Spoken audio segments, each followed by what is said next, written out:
बच्चों नमस्कार।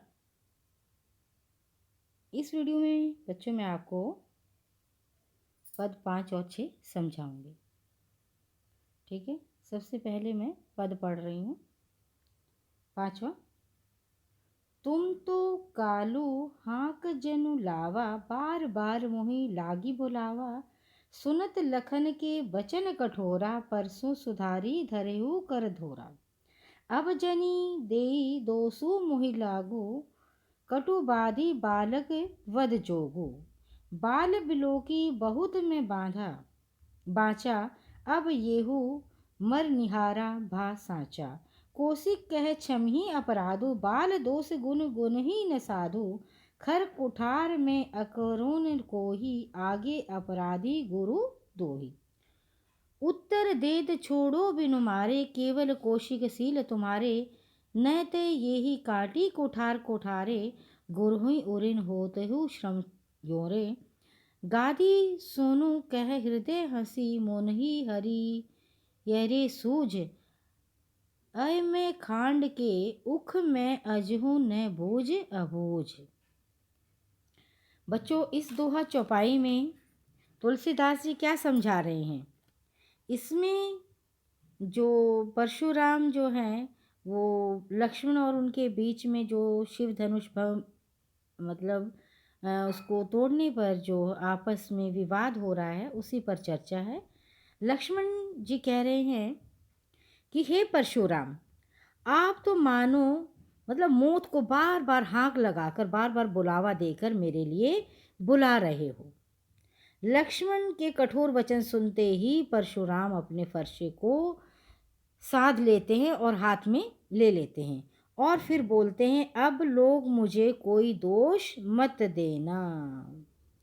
ये कटु वचन बोलने वाला बालक मारने के योग्य है। इसे बालक समझकर मैं बार बार इसे छोड़ रहा था, लेकिन ये तो वध के योग्य है। और तब गुरु विश्वामित्र ने कहा, अपराध क्षमा कीजिए।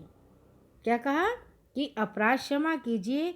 बालकों के गुण और दोष साधु नहीं गिनते। अगर आप साधु हैं, मुनि हैं, तो इसके गुण और दोष मत गिनिए। परशुराम बोले, मेरा तीखी धार का फरसा दया रहित है और मेरा स्वभाव क्रोधी है। मेरे सामने गुरुद्रोही और अपराधी ये बराबर है।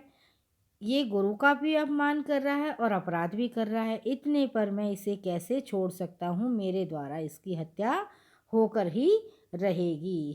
हे विश्वामित्र जी, मैं इसे केवल आपके शील और शांत स्वभाव और प्रेम के कारण इसे मारे बिना छोड़ रहा हूँ, अन्यथा मैं कब का इसका वध कर देता। नहीं तो इसे अपने फरसे से काटकर थोड़े ही परिश्रम से अपने गुरु से ऋण मुक्त हो जाता। विश्वामित्र जी ने मन ही मन हंसकर कहा, मुनि, आपको तो हरा ही हरा सूझ रहा है। कि ये लोकोक्ति है कि अंधे को जैसे कोई सावन में अंधा होता है तो उसे हर जगह हरा ही हरा नज़र आता है। तो ये कह रहे हैं कि यहाँ पर विश्वामित्र की तुम जो है हर व्यक्ति को एक समान जो है, हर क्षत्रिय को एक समान सोच रहे हो, अर्थात सभी जगह विजय पाने के कारण तुम राम और लक्ष्मण को भी एक साधारण ही क्षत्रिय समझ रहे हो। पर यह तो लोहे से बनी हुई खड़ग, क्या कहा बच्चों? लोहे से बनी हुई खड़ग और गन्ने की खांड नहीं है। गन्ने की खांड और खड़ग लोहे से बनी दोनों के बराबर। वो कहा कि तुम इसे खांड मत समझो जो मुंह में डालते ही गल जाती है। ये तो लोहे से बनी हुई खड़ग है, तलवार है। मुनि अब भी बेसमझ बने हुए हैं और इसके प्रभाव को आप समझ नहीं पा रहे। अब बच्चों मैं आपको दोहा चौपाई पद संख्या 6 समझा रही हूँ, पढ़ रही हूँ। सबसे पहले मैं, कहेऊ लखन मुनि सीलु तुम्हारा, को नहीं जान विदित संसारा।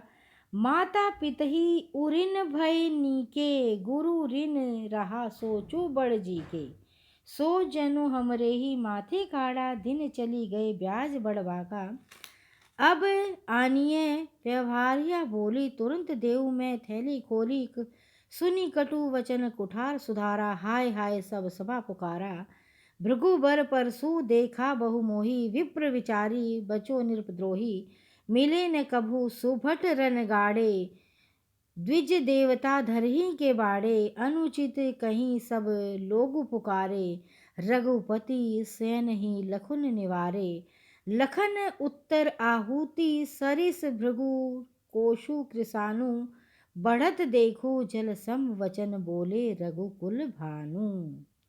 कहेऊ कहा, विदित मतलब पूरा संसार जानता है। उरिन ऋण से मुक्त, व्यवहार्य व्यवहार करने वाला, हिसाब रखने वाला। कटु कटु वचन। विप्र ब्राह्मण, नृपद्रोही राजाओं का शत्रु। सुभट अच्छा योद्धा वीर। द्विज ब्राह्मण, नेवारे रोक दिया। सरिस समान, कोपु क्रोध। कृसानु आग। रघुकुल भानु, रघुकुल के सूर्य। ये पद भी बच्चों आपकी गोस्वामी तुलसीदास द्वारा रचित महाकाव्य रामचरितमानस के बालकांड से लिया गया है और राम लक्ष्मण परशुराम के संवाद हैं। और सीता के स्वयंवर के समय जब शिव का धनुष भंग हो जाता है, टूट जाता है और विवाद होता है, उसमें राम ने जो इस दोहे में बताया है कि उनका शांत स्वभाव है और उन्होंने शांत स्वभाव को कारण ही इस विवाद को रोकना पड़ा। लक्ष्मण ने कहा, मुनि आपके शील स्वभाव को कौन नहीं जानता। किसने कहा बच्चों? लक्ष्मण ने कहा। किसको कहा? परशुराम को। कि आपके मतलब व्यंग्य किया है उन्होंने कि आपके शील स्वभाव को कौन नहीं जानता। पूरा संसार भर में आपका स्वभाव प्रसिद्ध है कि आप बहुत ज़्यादा क्रोधी स्वभाव के हैं। आप अपने माता पिता से तो भली भांति ऋण मुक्त हो चुके हैं। तो इन्होंने देखो बच्चों अपने पिता के कहने पर अपनी माता की और भाइयों की हत्या कर दी थी। तो यहाँ पर देखो कितना बड़ा व्यंग्य कर रहे हैं कृष्ण लक्ष्मण जो है उन पर व्यंग्य करके कह रहे हैं कि आप भली भांति ऋण मुक्त हो चुके हैं, अब गुरु का ऋण आप पर रह गया है। माता पिता के ऋण से मुक्त हो गए हैं, अब गुरु का ऋण आपके ऊपर रह गया है, जिसका आपके मन पर बड़ा ही बोझ है। आपको आपकी चिंता सता रही है।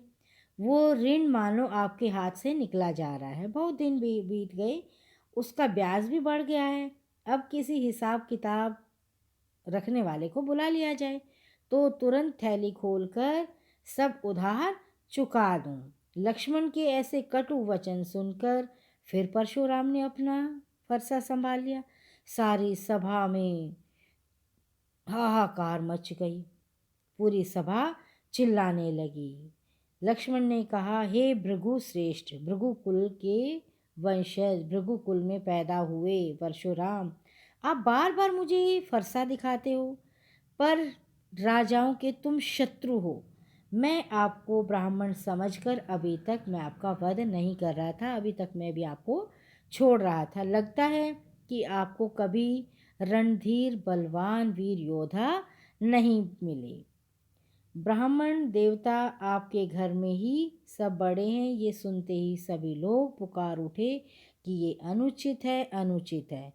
तब रघुकुलपति राम ने संकेत से लक्ष्मण को रोक दिया, अन्यथा लक्ष्मण जो है वो भी क्रोधी स्वभाव के हैं, उधर से परशुराम भी क्रोधी स्वभाव के हैं। अब उनके अंदर द्वंद्व हो गया, युद्ध हो गया और जो है लक्ष्मण जो है परशुराम का वध करने के लिए आगे बढ़े। तो पूरी सभा में लोग चिल्ला उठे कि ये अनुचित है, अनुचित है। तभी ये सब देखकर सुनकर राम ने लक्ष्मण को रोक दिया और लक्ष्मण के उत्तर की जो आहुति के वचन, जो बहुत ज़्यादा क्रोध स्वभाव वाले वचन थे, परशुराम के क्रोध रूपी आग को बढ़ते देखकर रघुकुल के सूर्य श्री राम ने जल के समान शीतल वचन कहे। किसके समान बच्चों? जल के समान, क्योंकि दोनों ही क्रोध में जल उठे थे, धधक उठे थे।